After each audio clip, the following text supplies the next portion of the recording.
Povo de Deus, a graça e paz, tudo bem com você? Eu espero que sim. Eu sou Jonathan Cadiz, eu pertenço à Assembleia de Deus no Jardim Redentor, em Belfor Roxo, dirigida pelo pastor Rodrigo Moreira Lima, onde eu sirvo como diácono. Que bom ter você por aqui com a gente, para você que está sempre com a gente aqui no canal, para você que está entrando a primeira vez, seja muito bem-vindo ao canal Colégio do Discípulo, o canal onde todos nós somos alunos da Palavra de Deus. E aproveitando, você que não é inscrito, se inscreva no nosso canal, dê o seu like, ative o sininho das notificações para chegar qualquer conteúdo colocado aqui no canal e compartilhe também, comente. Não se esqueça de ficar até o final desse vídeo. Hoje nós vamos falar sobre a Escola Bíblica Dominical. Estamos na quarta lição do primeiro trimestre da revista da CPAD da classe dos adultos, que tem por título O Corpo de Cristo, Origem, Natureza e Vocação da Igreja no Mundo, tá? Essa quarta lição que vai ser ministrada presencialmente no dia 28 de janeiro e tem por título A Igreja e o Reino de Deus, tá bom? Nós já vimos a origem da igreja, as imagens bíblicas que descrevem a igreja, a natureza da igreja, e hoje nós veremos o lugar da igreja no reino de Deus e seu papel, tá? Lá na descrição, como sempre, eu trago para você o link para você baixar o livro de apoio do primeiro trimestre. Também tem a revista do primeiro trimestre, tá bom? E também tem lá o esboço da lição, que é da Assembleia de Deus de Pernambuco, que é um esboço que nós usamos muito aqui para acrescentar na nossa lição, e eu tenho certeza que vai acrescentar na sua também, tá bom? Então vai lá na descrição, aproveita, fica à vontade, use essas ferramentas para edificar a sua lição, para te ajudar na lição. Você que é professor, você que é aluno, tá bom? E junto nós vamos sendo sempre edificados pela Palavra de Deus.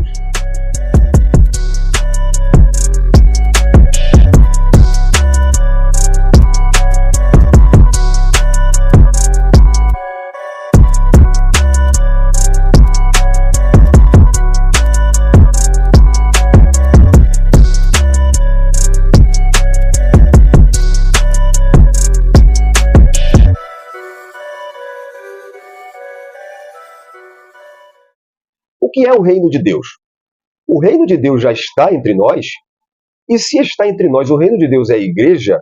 Veremos tudo isso juntos hoje na quarta lição, tá? Essa lição que tem por objetivo relacionar a natureza do reino de Deus com a nação de Israel, bem como seu propósito com a existência da igreja. Apontar as dimensões do reino de Deus nas realidades presente e futura, e também tem como objetivo destacar a igreja como um projeto de Deus e expressão do seu reino na plenitude dos tempos. Para isso nós temos como texto áureo o Evangelho de São Marcos, capítulo 1, versículo 15. O tempo de Deus está cumprido e o reino de Deus está próximo. Arrependei-vos e crede no Evangelho. Na pessoa de Jesus, o reino de Deus estava e está tão próximo que requer uma resposta imediata. Se arrependam e creiam. O reino de Deus já está entre nós. A verdade prática mostra que pregar a mensagem do reino de Deus é uma importante missão da igreja. Na descrição também tem o link das redes sociais, dos grupos no WhatsApp para você ter dinâmica, subsídios, ajudas, ferramentas para a sua lição da Escola Bíblica Dominical, tá bom? Então tem muita coisa boa para você. A leitura bíblica em classe é bem curtinha, vou ler com você. Evangelho de São Marcos, capítulo 1, versículo 14 até o 17. E depois que João foi entregue à prisão, veio Jesus para a Galiléia pregando o evangelho do reino de Deus e dizendo: o tempo está cumprido e o reino de Deus está próximo. Arrependei-vos e crede no evangelho.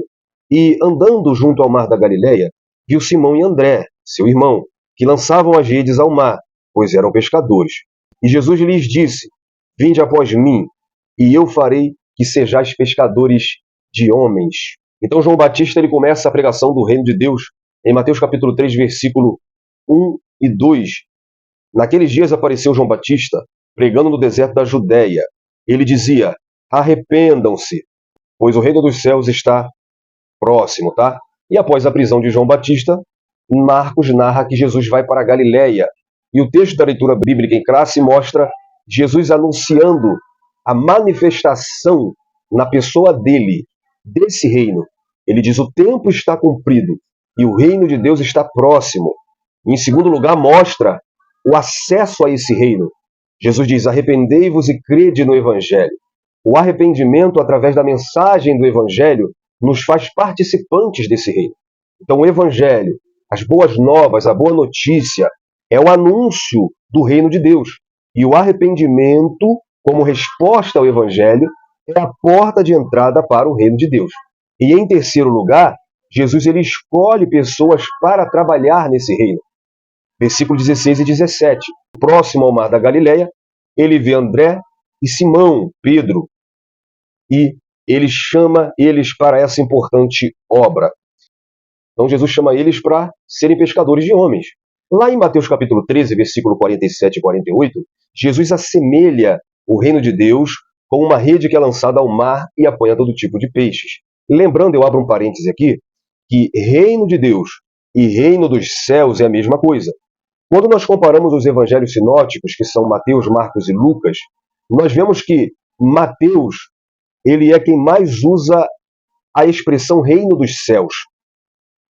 Cerca de 34 vezes, tá? Que ele usa a expressão reino dos céus ao invés de reino de Deus. No mesmo contexto, Marcos usa o termo reino de Deus. Vou ler para você, por exemplo, Mateus capítulo 13, no versículo 11, ele, respondendo, disse-lhes, porque a vós é dado conhecer os mistérios do reino dos céus. Quando nós vamos para Marcos capítulo 4, no versículo 11, Marcos narrando o mesmo fato, o mesmo acontecimento, tá? Ele diz, e ele disse-lhes, a vós é dado saber os mistérios do reino de Deus. Então, reino de Deus e reino dos céus são a mesma coisa. Alguns estudiosos concordam que Mateus não usa o termo reino de Deus porque o público-alvo de Mateus são os judeus. Então, ele não usa o termo reino de Deus por causa da rejeição dos judeus ao uso indiscriminado do nome Deus. Então, ele prefere usar reino dos céus. Tá? Então, reino de Deus e reino dos céus são a mesma coisa, tá bom? A nossa introdução diz que a Bíblia apresenta Deus como um rei. Salmos 47, verso 6 e também Salmos 52, verso 7. Que exerce o seu governo e domina sobre tudo o que há. Salmos 22, 28. Sobre o seu reino, governa soberanamente. Nesta lição, apresentaremos uma compreensão do reino de Deus a partir da sua natureza e de sua relação com a Igreja. Nesse aspecto, mostraremos o reino divino na sua dimensão universal e soberana, bem como sua realidade presente e futura. A Igreja é vista como parte desse reino. E por isso, Deus a estabeleceu para viver, pregar e manifestar a vida do reino divino. O tópico 1 fala sobre a natureza do reino de Deus. O subtópico 1 fala que o reino de Deus é universal. Subtópico 2, a soberania divina e os acontecimentos do mundo. E o subtópico 3, o reino de Deus, a nação de Israel e a igreja, tá? Então vamos ver o que significa reino. No grego, idioma que é escrito no Novo Testamento, reino é a tradução de Basileia, que significa realeza, poder, domínio, governo, e é usado na Bíblia para descrever o poder real de Jesus como Messias triunfante e do poder real e da dignidade conferida aos cristãos no reino do Messias. A Bíblia descreve Jesus como Rei dos Reis, por exemplo, em 1 Timóteo 6,15, o qual no tempo próprio há de ser revelado pelo bendito e único soberano, o Rei dos Reis e Senhor dos Senhores. Em Apocalipse 19,16, por exemplo, está escrito que no seu manto e sobre sua coxa está escrito que ele é Rei dos Reis e Senhor dos Senhores. Natanael disse que Jesus é Rei de Israel. Então, desde o Antigo Testamento, nós vemos que Deus é Rei. Isaías capítulo 6, versículo 1, por exemplo, Isaías vê Deus assentado em um alto e sublime trono, mostrando que o seu reinado é soberano. O trono dele é alto e sublime. Ninguém tem tal domínio e soberania que Deus tem. O reinado dele é absoluto. Salmo 24:10 fala que ele é Rei da Glória. Quem é esse Rei da Glória? O Senhor dos Exércitos é o Rei da Glória. Salmo 93, verso 4, mostra ele como Rei do céu. O Senhor reina no céu com poder. Salmo 47:7 mostra que ele é rei de toda a terra. Paulo, em Atos 17:24, fala que ele é Deus do céu e Deus da terra. O Deus que fez o mundo e tudo que nele há, o Senhor dos céus e da terra, não habita em templos feitos por mãos humanas. E é interessante que o comentarista ele cita Daniel capítulo 4, versículo 35, e isso me chamou a atenção, porque essa declaração que nós vamos ver, ela é feita por Nabucodonosor. E lá no versículo 30, ele olha para o seu próprio reino e ele exclama: acaso não é essa a grande Babilônia que eu construí como capital do meu reino, com o meu enorme poder, para a glória de minha majestade? Gente, quando entra o eu na história é perigoso. Herodes foi comido por bichos. Lúcifer virou Satanás e já está condenado. Então vamos tomar cuidado com o eu. Deixemos o eu de lado. Nas pregações, nos louvores antropocêntricos, Jesus é o centro. Jesus é o rei. O reino é dele, não de homem. Então vamos tomar cuidado com isso. Então quando Nabucodonosor faz essa declaração, ele é abatido e ele é acometido de uma perturbação mental. E ele só volta a si quando ele reconhece a grandeza do reino de Deus. E aí ele faz uma declaração interessante que eu resolvi pegar aqui e pontuar com você. Daniel capítulo 4, versículo 34, na parte B, e versículo 35, ele diz: o seu domínio é um domínio eterno. Ou seja, o reino de Deus é eterno. Não teve início.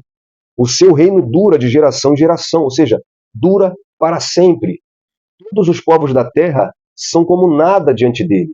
Ele está acima de tudo e de todos. Aí ele continua: ele age como lhe agrada, ou seja, no reino dele a vontade dele sempre prevalece. Aí ele continua: com os exércitos dos céus, ou seja, no seu reino, ele governa o céu, ele tem sobre seu domínio um exército, ele é rei do mundo espiritual. E ele continua dizendo: e com os habitantes da terra. Então ele é rei do mundo espiritual e ele é rei do mundo físico. Aí ele continua: ninguém é capaz de resistir à sua mão, nem de lhe dizer: que fizeste? Ele é soberano, dono de todo poder e autoridade. O seu governo não pode ser questionado. Então, ele tem todo o controle de todas as coisas. O mundo segue o seu curso, mas até isso é permissão de Deus e mostra a soberania dele. Romanos capítulo 1, versículo 24, Paulo diz que por causa da maldade e injustiça do ser humano, Deus os entregou às próprias concupiscências do seu coração. Então Deus ele não perde o controle, ele apenas deixou que o mundo siga o seu curso. Tá? Então Deus governa absoluto sobre todas as coisas. E aí vem uma pergunta: se ele governa e tem domínio sobre tudo, por que o mal impera? Se é Deus que é criador de todas as coisas, ele criou o mal, essa vai ser a nossa conversa sobre EBD. Vamos pontuar isso aqui, tá bom? Então, embora os homens e até mesmo o diabo, embora limitadamente, tenham liberdade e permissão para agirem nesse mundo, contudo, essas ações não se sobrepõem à soberania de Deus. Nós vemos isso, por exemplo, no livro de Jó, como Satanás ele age debaixo da autoridade e permissão de Deus. Tá? Então, existe o reino humano, que nós conhecemos como monarquia. Existe o reino de Deus, que sobre os homens é chamado de teocracia. E também existe o reino das trevas. Sim, Satanás ele tem um reino com organização, com hierarquia. Embora limitado, Satanás ele governa um reino com seus demônios. Tá? É por isso que Paulo diz em 2 Coríntios capítulo 4, que ele é o Deus desse século. É por isso que Mateus capítulo 4, no versículo 8, ele próprio mostra para Jesus todo o seu reino e oferece a Jesus. Tá? Agora, o reino de Deus transcende tempo, espaço. Ele não está limitado ao Cronos. Ele não está limitado à geografia, a espaço. O reino de Deus ele esteve presente no passado, até porque ele é eterno. Ele nunca teve um início. Ele sempre foi rei. Ele está presente no passado entre os homens. Quando Deus ele cria o homem, ele já tem autoridade e domínio sobre Adão, tanto que Adão desobedeceu e foi expulso do jardim. Mas mais para frente, como organização, como nação, ele organiza uma nação, que foi Israel, para reinar através do seu povo. Então ele escolheu Israel para reinar através de Israel. Um reinado teocrático. Ou seja, Deus reinava sobre eles. E por que não dizer uma espécie de reinado monárquico teocrático? Porque nós vemos, por exemplo, Deuteronômio 17, 14 e 15, que Deus ele deu um aval para que se escolhesse rei para o seu povo. Tá? E lá em 1 Samuel 8, por exemplo, quando o povo escolhe Saul, ele estabelece normas reguladoras de relacionamento político entre governante e nação. Então a ideia de Deus sempre foi governar. O erro não foi querer um rei, o erro foi querer um rei que dominasse sobre eles. E o plano de Deus era ter um rei como Davi, que era segundo o seu coração, para que através do rei Deus reinasse sobre o povo. Embora no Antigo Testamento não exista a expressão reino de Deus, Deus ele é apresentado como rei de Israel. Por exemplo, Isaías 43, verso 15, eu sou o Senhor, o santo de vocês, o criador de Israel e o seu rei. Então Israel é escolhido para ser um reino sacerdotal, conforme Êxodo 19, 6. Vocês serão para mim um reino de sacerdotes e uma nação santa. O propósito de Deus era que o seu reino fosse conhecido entre as nações, e através de Israel, todas as nações do mundo fossem alcançadas. E isso se concretizou na pessoa de Cristo. Quando ele morre e ressuscita, estabelece a sua igreja, que agora cumpre essa função e participa do reino de Deus, como nós veremos daqui a pouco. Então as Escrituras Sagradas revelam a universalidade do reino de Deus, bem como o seu propósito específico com Israel e com a igreja, tá bom? Então vimos essa universalidade do reino de Deus, agora vamos ver a realidade do reino de Deus e sua dimensão. No tópico 2, que tem como tópico a igreja e as dimensões do reino de Deus. O subtópico 1 fala do reino de Deus como realidade presente. Então vamos ver o reino de Deus no presente. Mas no presente como? Onde? Como saber onde está? Então essa pergunta vem no subtópico 2. Onde está o reino de Deus? Tá? E vamos ver a dimensão do reino de Deus no futuro. No subtópico 3, o reino de Deus como realidade futura. Tá? Como eu disse, o reino de Deus não se limita a tempo, a espaço ou geografia. Sempre existiu. É um reino eterno. Como uma promessa feita à igreja através de Pedro, 2 Pedro 1,11, e vos será amplamente concedida a entrada no reino eterno de vosso Senhor Jesus Cristo. Ou seja, o reino dele é eterno e a igreja é participante. E o eterno aqui, no grego, é aionios, que significa sem começo e nem fim. Aquilo que sempre tem sido e sempre será. Sem começo, sem fim, nunca termina. Então, ao mesmo tempo que é presente, será no futuro. Jesus fala do seu reino no presente. Mateus 12, 28, por exemplo, ele fala, é chegado o reino de Deus. João Batista afirma que o reino de Deus está próximo. O próprio textual em Marcos 1,15, Jesus diz que o reino de Deus está próximo. E às vezes a gente vê Jesus falando do reino de Deus como uma realidade futura. Por exemplo, em Marcos capítulo 9, versículo 1, dizia-lhes ainda, em verdade vos digo, que dos que aqui estão, alguns há que não provarão a morte, sem que vejam ter chegado o reino de Deus com poder. Em Mateus capítulo 7, versículo 21, ele diz que nem todo aquele que me diz Senhor, Senhor, entrará no reino de Deus. Então ele fala do reino de Deus no futuro. Por exemplo, ele estimula os discípulos a pedirem pelo reino, em Mateus capítulo 6, versículo 10, venha o teu reino. Então, vejamos algumas características do reino de Deus no presente. O reino de Deus ele foi estabelecido de forma invisível, por intermédio de seu rei, né? Deus. Na atualidade, o reino divino está presente na vida dos filhos de Deus, que são os salvos em Cristo.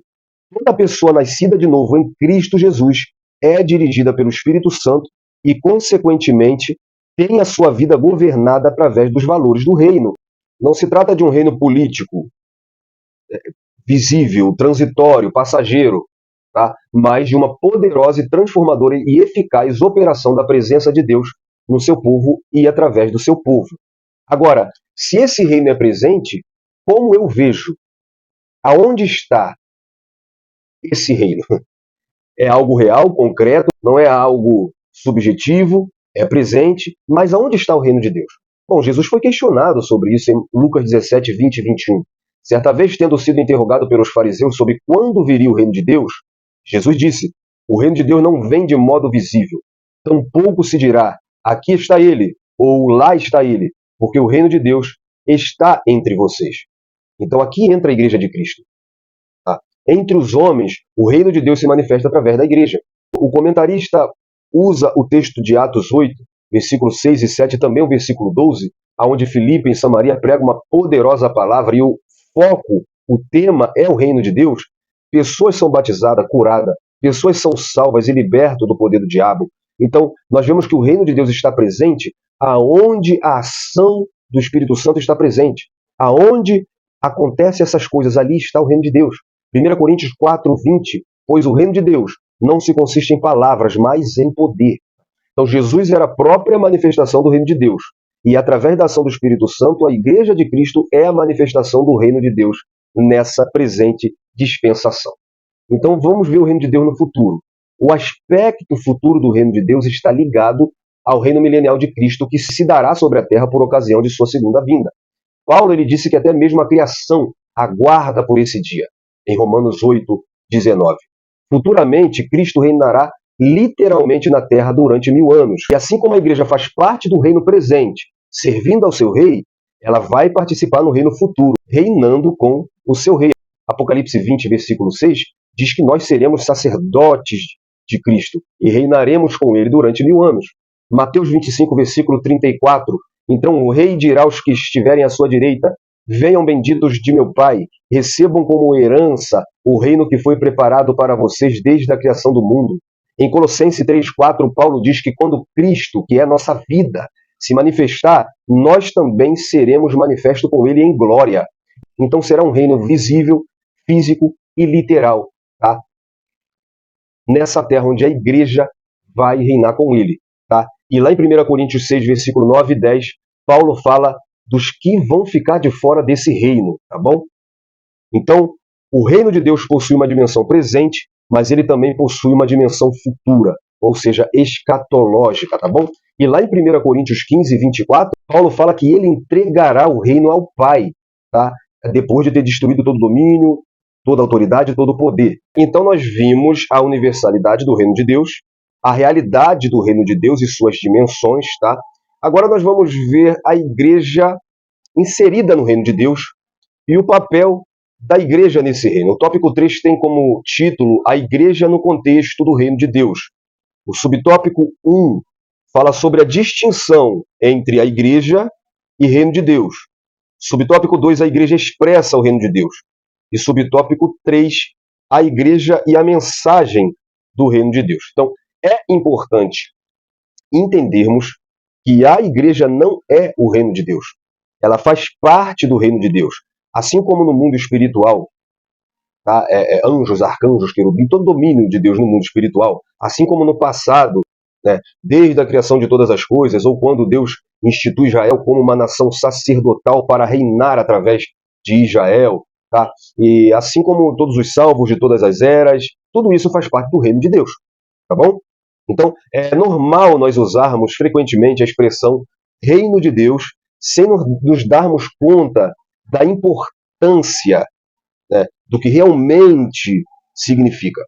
Há uma tendência natural, né, entre os crentes de se identificar a igreja como o reino de Deus. Essa concepção foi adotada pela Igreja Católica de Roma, tá bom? Entendendo que a hierarquia da Igreja Católica seria o reino de Deus. O reino de Deus é invisível. Sua realização espiritual se dá pela igreja invisível e não pela igreja visível. A igreja é a assembleia de todos aqueles que aceitam o evangelho e que participam do dom da vida eterna dado gratuitamente por Deus por meio de seu Filho Jesus. A igreja não é um fim em si mesma. Ela não reivindica para si o direito de ser a detentora do reino de Deus, porque ela é sujeita ao seu rei, Jesus. Tá? O reino de Deus na terra é conhecido e percebido por meio da igreja à medida que ela avança. Tá? Então, nós vemos, por exemplo, no Antigo Pacto, Deus tinha uma nação que era a comunidade do reino. No Novo Testamento, no Novo Pacto, a igreja é a comunidade do reino. Então, ela foi idealizada, projetada por Deus para ser a expressão do seu reino na plenitude dos tempos. Tá? Tem gente pregando que, como Israel deu errado, Deus fez... Não, não, não, não. Deus ele não é surpreendido, Deus ele não erra, Deus ele não falha. A igreja não é um improviso de Deus. Tá? Nós vimos na primeira lição que a igreja ela teve sua origem na eternidade. A igreja já era um propósito, um projeto de Deus desde a eternidade. A igreja não foi um jeitinho que Deus deu porque Israel falhou. Claro que não. Então a igreja foi planejada por Deus desde a eternidade. Tá? E a igreja recebeu de Deus a missão de proclamar, anunciar, tornar conhecido o reino de Deus. Então, pela igreja, Paulo diz em Efésios 3,10 que a multiforme sabedoria de Deus é conhecida dos principados e potestades no céu. Pela igreja, o reino de Deus é conhecido na terra. Então a igreja precisa estar focada no reino de Deus. Tá? A missão da igreja é pregar o reino de Deus. Então é necessário ter a visão do reino, saber o que é, conhecer o reino de Deus e ser conhecido dele. Tá? Então um dos problemas da nossa geração é que alguns líderes estão olhando mais para as coisas terrenas, tá? Inclusive para reinados terrenos, para reinos terrenos, transformando até igreja em palanque político. Hoje eu vi um pastor que disse que ia expulsar os membros da igreja dele que votou na esquerda. Votar na esquerda é errado. Depois não vão dizer aqui que eu estou defendendo esquerda, nada disso. Você não pode votar quem apoia aborto, legalização de droga para quem quer, quem apoia a homossexualidade nas escolas, quem apoia banheiro de gênero para o seu filho. Não estou dizendo isso. Eu estou dizendo que isso não é papel da igreja. Tá? Igreja não é palanque político para época de eleição, político está subindo nos púlpitos. Tá? Então, a igreja tem uma missão principal e importante, que é pregar a mensagem do reino de Deus. O foco da igreja é o reino de Deus. Jesus disse em João 18,36 que o reino dele não é desse mundo. Romanos capítulo 14, versículo 17, Paulo diz que o reino de Deus não é comida nem bebida, mas justiça e paz e alegria no Espírito Santo. Então, a mensagem do reino não pode mudar. A mensagem do reino de Deus é sobre o reino de Deus. Não é sobre o homem, não é sobre coisas materiais. Precisamos urgentemente voltar a focar nas coisas do reino de Deus. Nós somos arautos. O arauto era um mensageiro na época monárquica que ele levava a mensagem do rei. E se essa mensagem fosse trocada em uma vírgula, o arauto não fazia mais parte do reino. Ele era morto. Ai daquele que troca a mensagem do rei. Igreja precisa estar focada no reino, pensar no reino, falar do reino, expressar o reino, manifestar o reino, tornar o reino de Deus conhecido no mundo. Colossenses capítulo 3, versículo 1 e 2. Portanto, já que vocês ressuscitaram com Cristo, dediquem-se às coisas que são do alto, onde Cristo está sentado à direita de Deus. Pensem nas coisas do alto, não nas coisas da terra, tá? Então, o reino de Deus é mais amplo e envolve todo o povo de Deus em todas as épocas. A igreja, porém, está inserida no reino de Deus. A conclusão diz que nessa lição aprendemos um pouco mais sobre o reino de Deus. Como disse alguém, a igreja não é idêntica ao reino de Deus, pois esse é maior do que ela. Todavia, a igreja é o instrumento presente do reino e herdará o reino, conforme 2 Pedro 1,11, e nós lemos aqui. Assim, o reino de Deus em sua plenitude ou na sua manifestação final incluirá todos os crentes que professaram ou professarão sua fé em Cristo, o Filho de Deus. E eu espero ter contribuído com a sua lição e espero você, se Deus permitir, nas próximas lições. Deus abençoe sua vida. Um abraço.